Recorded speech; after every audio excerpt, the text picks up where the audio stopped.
Hello and very welcome everyone to this particular session of the current affairs. Today we are going to learn the current affairs for 26th of September 2024. So let's start and see that what we need to discuss. So the first thing that we are discussing is the things that we are going to discuss. So international news we have some national news, we have very important banking and finance for banking exams. We have some defense news, very important. Science and tech, important days, books and authors, ranks and reports, awards and recognition, appointments and resignation. And at last, we will summarize all of the things. Before we start, the images used in our slide deck are for educational purpose only. We respect the intellectual property rights of the original creators and owners of these images. If you are the owner of any of the images used in this deck and have any concerns or issues, please contact us at sathi@iitk.ac.in and we shall remove the images. So first thing that we have is that IMF approves $7 billion loan for Pakistan. So basically, recently the Pakistan economy was also collapsed and was under threat of being collapsing more. And now Pakistan has particularly affirmed a loan of $7 billion from whom? From particularly IMF. IMF is what? IMF is International Monetary Fund. It is that part of our international organizations which particularly look into the requirement of any particular country which has a requirement of some kind of fund to sustain their economy, or any kind of fund that will help in some infrastructure development. So for that purpose, when we talk about the International Monetary Fund has approved a new $7 billion loan for Pakistan. This decision aims to support Pakistan's struggling economy. The announcement was made on Wednesday. The approval came more than 2 months after the initial negotiation reached a staff level agreement. So basically, when IMF will sanction the loan, it will see that what is the current situation of Pakistan economy, what they are doing, and what can be done better. So after seeing all those things, only IMF can approve a $7 billion loan, which has been approved, and it will be given to Pakistan quarterly, not in single-handed payment will be done, but it will be done in a particular installments. Central Silk Board celebrates 75 years of advancing Indian silk industry. So let's talk about this. So Central Silk Board celebrates its platinum jubilee in Mysuru at in on September 2024. So please remember that Karnataka is has the highest production of silk in our country, and that is why you can also see Central Silk Board is situated in Mysore.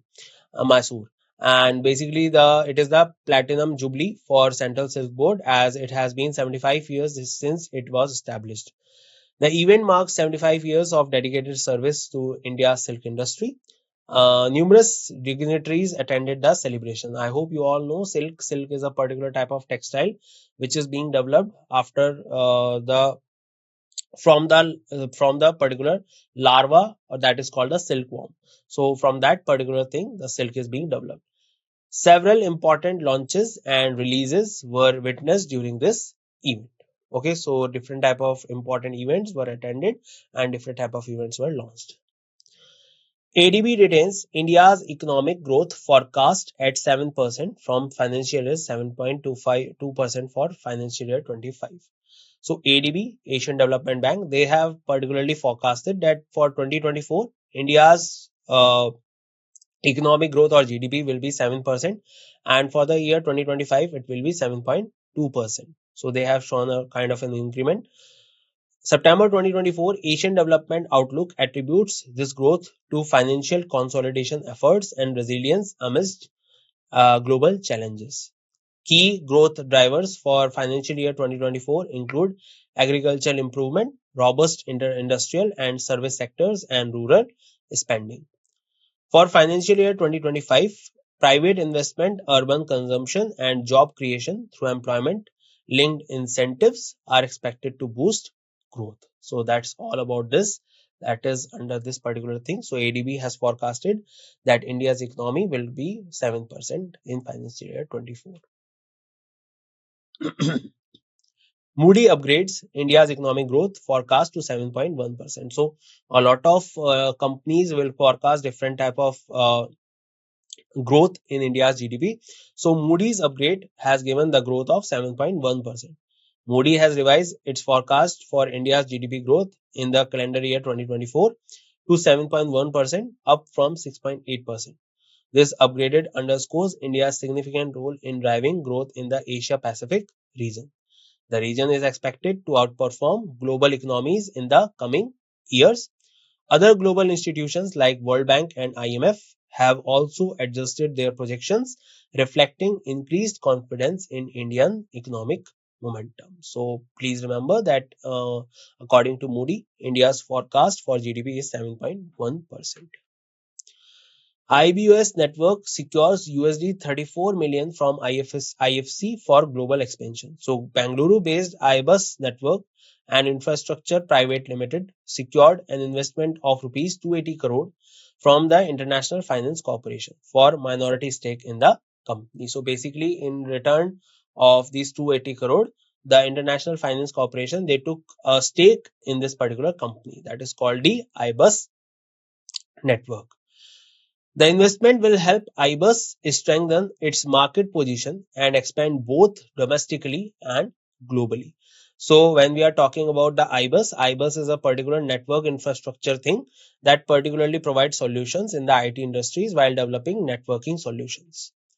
IFC's expertise will assist IBUS in scaling its operation and entering new market, focusing on solutions like in building connectivity, outdoor small cells, managed Wi-Fi services, and intelligent IoT. This is IFC's first infrastructure technology investment in Asia Pacific region, aligning with its focus on improving digital connectivity and supporting India's digital transformation. So remember that Bangalore-based company IBUS Network, which is a particular remarkable company in developing network infrastructure in our country, has secured this particular loan or this particular investment of USD 34 million to 80 crores by International Finance Corporation with respect to some percentage of stakes. Dassault Aviation expands footprint in India with new military MRO subsidiary. So recently, Dassault Aviation, I hope you all know, a France-based aviation industry, has announced the establishment of a new subsidiary in India. So they are going to build a new subsidiary in India, a kind of a manufacturing hub and technology hub. Subsidiary will focus on exclusively in military maintenance, repair and overhaul operations. So they will be taking care of repairing, maintenance and other things. The move aims to expand Dassault Aviation presence in the Indian market. Announcement was made on Wednesday. So remember, Dassault Aviation is coming to India to create MRO subsidiary for repair, for overall operations and maintenance and all these things.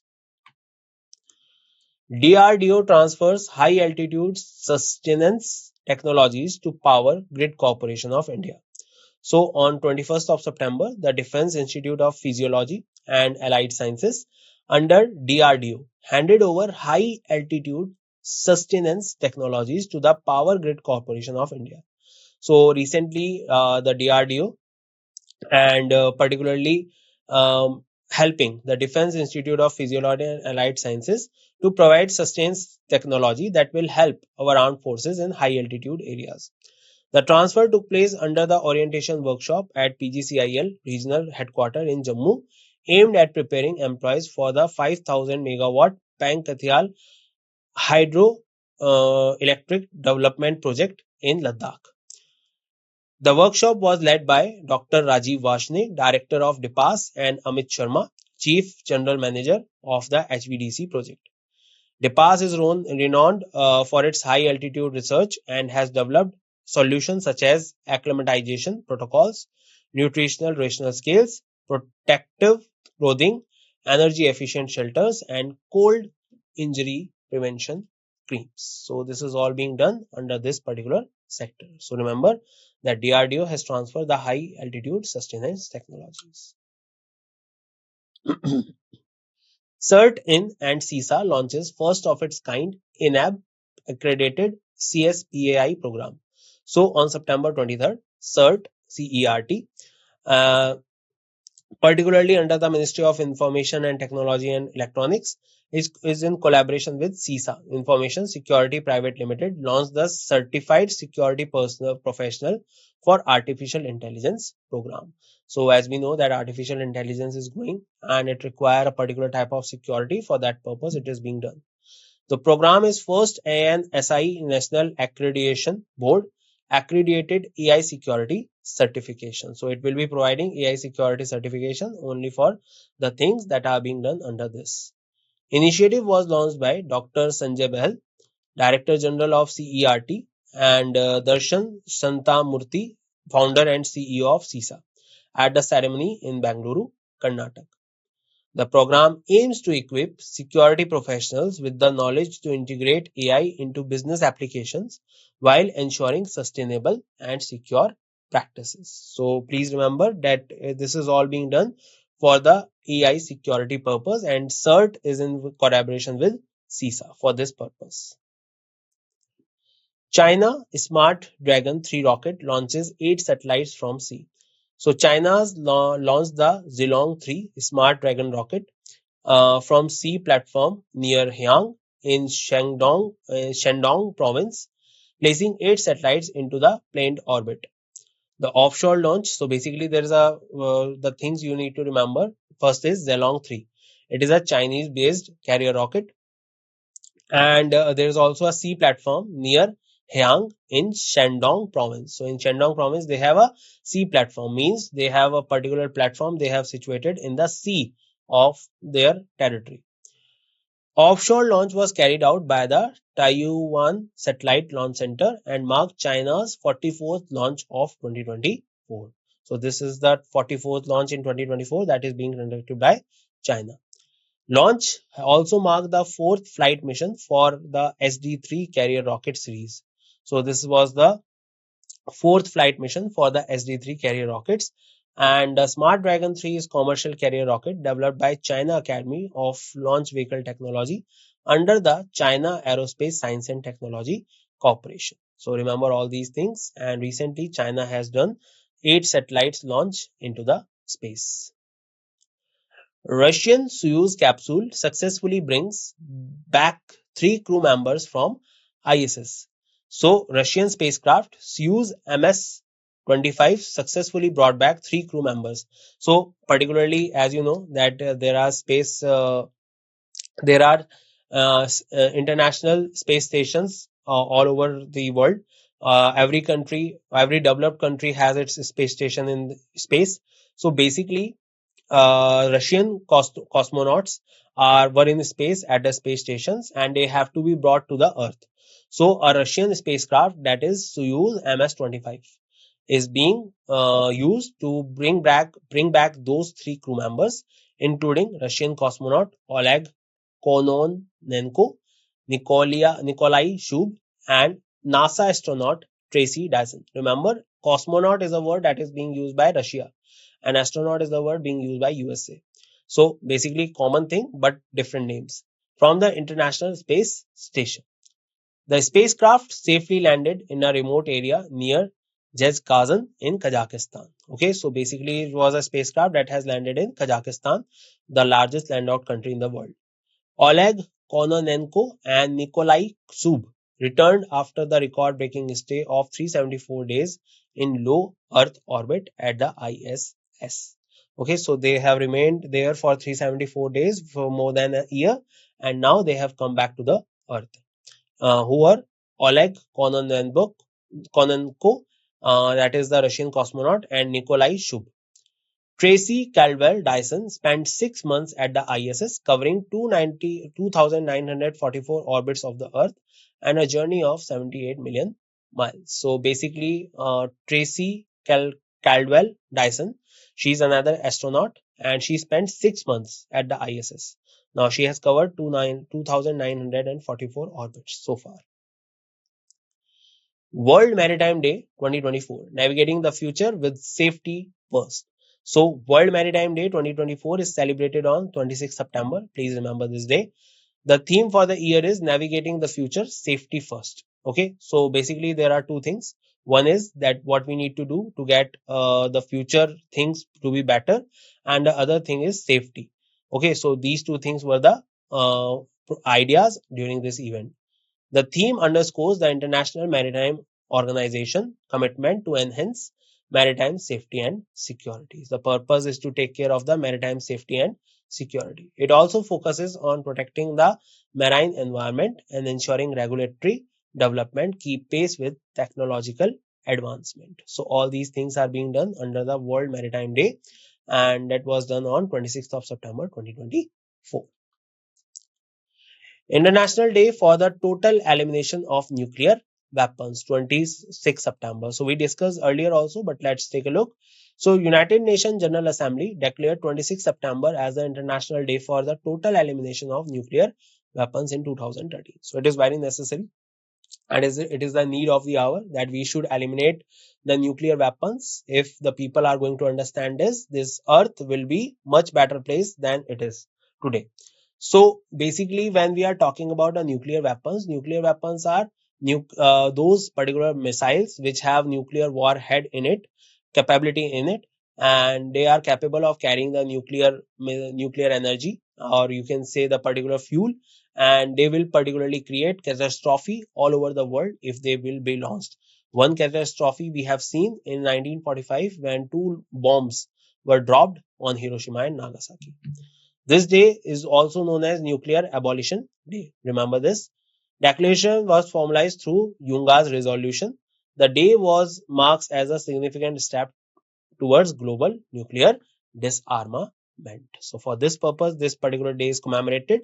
And other than this, non-proliferation treaty is also there, which particularly if a country has signed NPT, then in that case that particular country will not particularly develop nuclear weapons. So it is also under particular development and also being signed by many countries all over the world. World Rose Day for cancer patients, September 22. So September 22, we all know, is World Rhino Day, and apart from it, it also known as a World Rose Day, also known as the Day for the Welfare of Cancer Patients. So, is observed annually on 22nd September to raise awareness about cancer and support cancer patients. The day honors the strength and courage of those battling cancer, bringing happiness, support, and hope to patients and caregivers. So basically, these are the things that are being given under this particular day. Origin of World Rose Day is credited to Melinda Rose Hathaway, a 12-year-old Canadian girl diagnosed with Atkins tumor. So there was a girl whose name was Melinda Rose Hathaway. She was only 12 years old and diagnosed with Atkins tumor, a rare form of blood, in 1994. She passed away on September 15, 1996, leaving behind a legacy of love and strength. So, to commemorate her, particularly this day is celebrated or commemorated as World Rose Day for cancer patients, because this will provide a kind of a hope to these people who are particularly uh,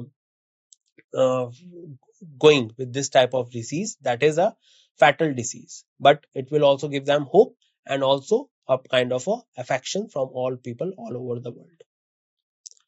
Another day, in International Day of Sign Languages, September 23rd, we discussed it earlier also. United Nations International Day of Sign Languages, observed annually on 23rd September to support and protect the linguistic identity, cultural diversity of all deaf people. So basically, sign language is a language that is being used by deaf people, as you all know, to tell their things and to understand the things that is being said by others. And 23rd September is being dedicated to this day. IDSL 2024 is celebrated as the part of International Week of Deaf People from September 23rd to 29th. The theme for IDSL 2024 is Sign Up for Sign Language Rights. On 19 December 2017, the UN General Assembly adopted the resolution proclaiming 23rd September as the International Day of Sign Languages. The first IDSL observed on 23rd September 2018. So remember, the International Day of Sign Language is on 23rd September. Another day, Uttarakhand CM Pushkar Singh Dhami released book titled Khaki Mein Sthita Pragya, So let's talk about this. So Uttarakhand Chief Minister Pushkar Singh Dhami, he launched a book titled खाकी में स्थिता प्रज्ञा एक IPS अधिकारी की स्मृतियां एवं अनुभव. Okay, so this is the name of the book at the IRDT auditorium in Dehradun. So Mr. Pushkar Dhami, who is the Chief Minister of Uttarakhand, he recently released this book. It is being authored by a former DGP Anil Raturi and is published by Windsor Publishing Company. The book compiles the author's memories and experiences as an IPS officer. The title Sthita Pragya refers to maintaining equanimity in both success and failure. So basically, this word is telling that we should be equal in both the situations. Either it will be success or either it will be failure. And that is the particular idea that should be known by every person in this world. If only this thing is known to the people, that it is not very important to give so much thinking to failures and too much cherish to the success, then all the people all over the world will get a little bit of happiness in their life. So that's why this book is quite good, and I hope you will all read this book. So remember, this book is launched in Uttarakhand. Tamil Nadu Governor R.N. Ravi released the book Sri Rama in Tamilagam, an inseparable bond by Dr. D.K. Hari and Dr. D.K. Hemahari. So Tamil Nadu Governor R.N. Ravi, remember the name, R.N. Ravi is the governor of Tamil Nadu. He released the book titled Sri Rama in Tamilagam, an inseparable bond, authored by D.K. Hari and D.K. Hemahari at Bharathiyar Mandapam, Raj Bhavan, Chennai. Okay, so this book was particularly written by them and is being released. The book is published by Rare Publication and is available in English, Hindi, and Tamil. The first copy of the book was received by Dr. H.V. Hande and Swaminathan Guru Murthy.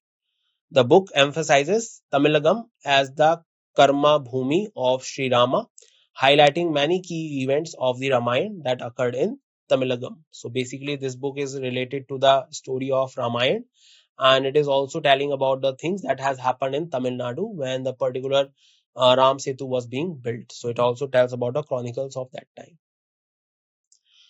FSSAI's State Food Safety Index 2023-2024, Kerala, Tamil Nadu and Jammu Kashmir emerged as top performers. Remember, this is important index. So Kerala, Tamil Nadu and Jammu Kashmir have been recognized as top performers in 6th edition of State Food Safety Index by the Food Safety and Standards Authority of India. So basically, this is an index which tells that in which state you will go and you will get a very safe and secure food which is being made under clear observance. So Kerala has topped the SFSI for second consecutive year with a score of 73.75 out of 100. SFSI 2023-24 was unveiled by Union Minister Jagat Prasad Nadda, Ministry of Health and Family Welfare, during the inaugural session of the second Global Food Regulators Summit, held at Bharat Mandapam in New Delhi. FSSAI was established in 2008 with its headquarters in New Delhi and is currently chaired by Apurva Chandra. Okay, so remember this point also, that FSSAI established in 2008, it takes care of the food standards in India and it is headquartered in New Delhi and is being chaired by Apurva Chandra. And apart from it, SFSI was unveiled by Union Minister Jagat Prasad Nadda, the Ministry of Health and Family Welfare. Okay, remember his name as well. He is the one. And apart from it, under this particular index, Kerala has topped under the food security things. 7th NSSO annual PLF's unemployment rate remains unchanged at 3.2% in July 2023 to June 2024. So the National Sample Survey Office under the Ministry of Statistics and Program Implementation released 7th annual report of the periodic labor force survey for July 2023 to June 2024. So a particular survey of the unemployment rate in India is being released by National Sample Survey Office. This is the 7th annual report. The annual unemployment rate for persons aged 15 years and above remained unchanged at 3.2%. During this period, the UR for males aged 15 years and above saw a marginal decrease from 3.3% to 3.2%, while the UR for females increased from 2.9 to 3.2. Labor force participation rate for persons aged 15 years and above increased from 57.9% in 2022-2023 to 60.1 in the current particular year. So remember, the unemployment rate has been a particular remains unchanged from July 2023 to June 2024, and this particular data is being given in the 7th edition that was published by NSSO. S&P retains India's growth forecast at 6.8% for financial year 25. So S&P Global Rating has maintained India's GDP growth forecast at 6.8% for the year 2024-2025, financial year 25, and 6.9% for financial year 26. That means 2025 to 2026. So S&P Global is another rating agency, and it is a very big organization in terms of finance sector, and it has forecasted that India growth forecast at 6.8%. Indian economy grew by 8.2% in year 24, and for 27 and 28 India's growth rate is expected to be 7%. The report anticipates that the Reserve Bank of India might cut interest rates in October 2024 as part of the inflation control measures. So basically, this particular report is also taking care of all the measures that the RBI might cut interest rates in October 2024. They are considering it. For the Asia Pacific region, GDP growth is projected at 4.4% for 2024, 2025, 2026, and 2027. FFI announced Kiran Rao's Lapata Ladies as the India's official entry to Oscar 2025. Very important news, guys. So on September 23rd, Film Federation of India, a particular federation that takes care of all the things related to the film industry, and they are the one who particularly send a particular film to the Oscars. They have announced that Kiran Rao Lapata Ladies as India's official entry for the best international feature film category at the 97th Academy Award Oscar 2025. This particular film is unanimously selected by the 13-member jury of FFI headed by Assamese director Jehnu Barua. Okay, so remember the director is Jehnu Barua, and 13-member committee, they have particularly declared that it is going to be best international feature film in this category at the 97th Academy Awards in Oscar 2025. Lapata Ladies was chosen among 29 films, including 12 Hindi films, 6 Tamil, and 4 Malayalam films. So, out of all these films, out of 29 films, Lapata Ladies has been chosen to be sent to the Oscars. The film is produced by actor filmmaker Amir Khan and Geo Studios and is based on Biplab Goswami's Two Brides. So, there was a book that was known as Two Brides, and this film is based on that, and now it is going to be the part of Oscar, and let's see in 2025 and hope that it will win an Oscar. Gujarat's Riya Singha crowned Miss Universe India. So another type of category is being developed over the years that is called Miss Universe India. It is not the main Miss Universe we are talking about, but it is a kind of a Indian brand that has been created with the name Miss Universe India. On September 22, 2024, Riya Singha from Gujarat was crowned as the Miss Universe India at the pageant held in Jaipur. Remember, in Jaipur, the IFA is also going to be held in 2025. She was crowned by Bollywood actress and Miss Universe India 2015, Urvashi Rotela. So you all know Urvashi Rotela. She was awarded this award in 2015, and basically she was crowned. She crowned the newly chosen pageant at the Miss Universe India. Riya will represent India at the 73rd Miss Universe 2024. So now she will be going to the main Miss Universe program, and particularly that is going to be held in Mexico in November 2024, and she is going to represent India. The judging panel included Nikhil Anand, Urvashi Rotela, Naguin Kyun, Ryan Fernandez, and Rajiv Srivastav. So these are the judging panels that were seated there, and they have chosen Riya Singha for this Miss Universe India crown campaign.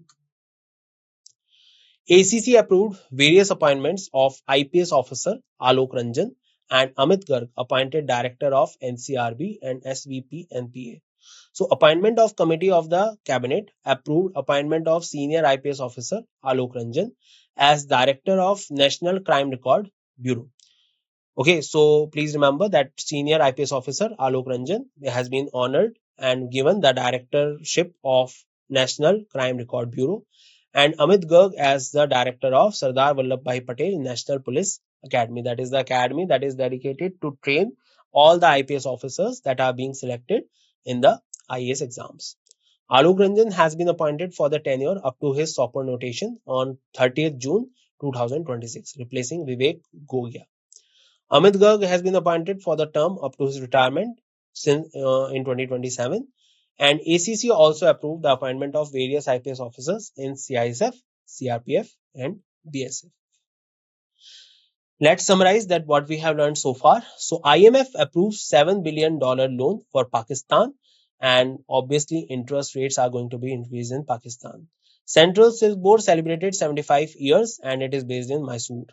ADB retains India's economic growth forecast to 7%. Moody's upgrade India's economic growth forecast to 7.1%. IBUS network secures USD 34 million from IFC for global expansion with respect to stakes in the company.